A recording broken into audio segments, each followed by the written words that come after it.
everybody, and welcome to the second lesson at BikiniGuitarLessons.com.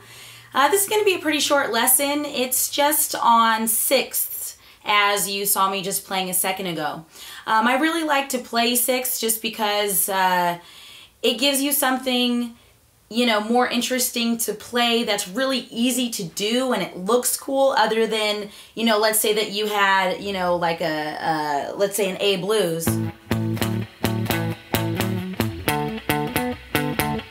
Or, you know, whatever the case may be, even, you know, maybe a funky thing, you know, like,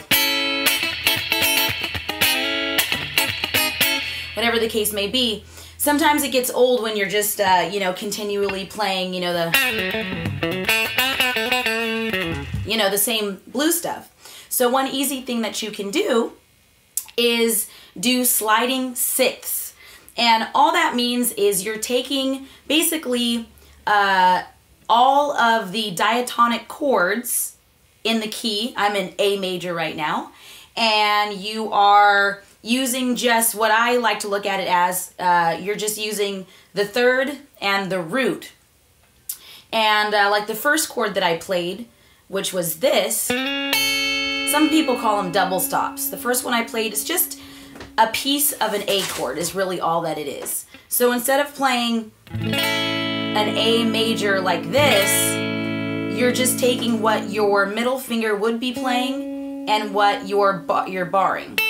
So what I have right now is my my second finger on my fretting hand is on fret 6 of the G string, and my first finger is on fret 5 of the E string. And don't get too confused, I'm actually playing a 7 string right now, so be aware that, you know, this bottom string is not in use right now if you're playing a 6 string.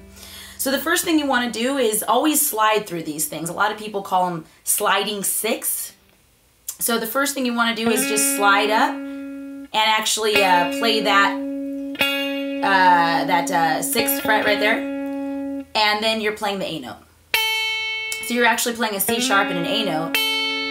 The next one that you're going to go up to is actually a piece of a B minor chord. So that big B minor bar chord that everybody knows, like that. Instead of playing it like that, you're gonna play the minor third of the chord, which is on the 7th fret of the G string. And your, I always use my third finger of my fret hand on the 7th fret as well on the E string. So far, and this is all in the tabs, you have this. The next one is a piece of a C sharp chord, minor, C sharp minor chord.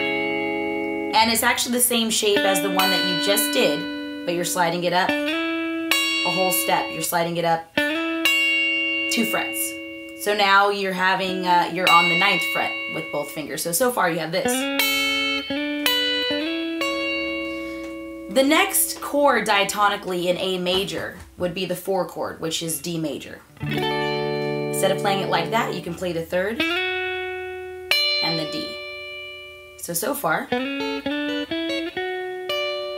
The next chord would be an E major, which is the 5 of A major.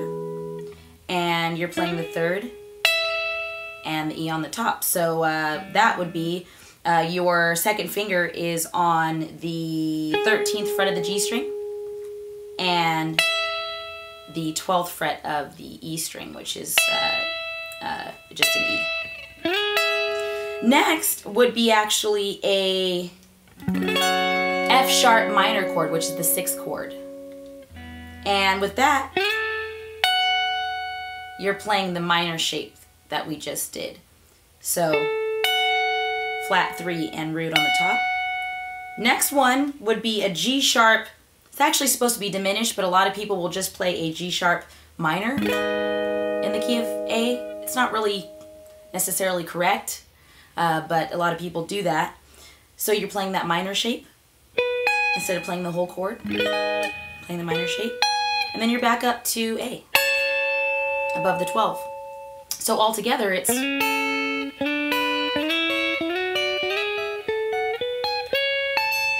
it looks really cool and it looks like what you're doing. Or it looks like you know what you're doing. And you can go backwards as well, so.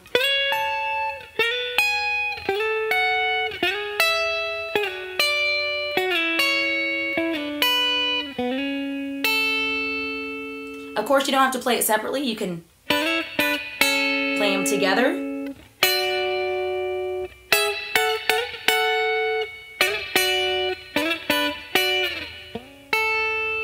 And you can just slide all around, and you can actually make a whole solo out of just that.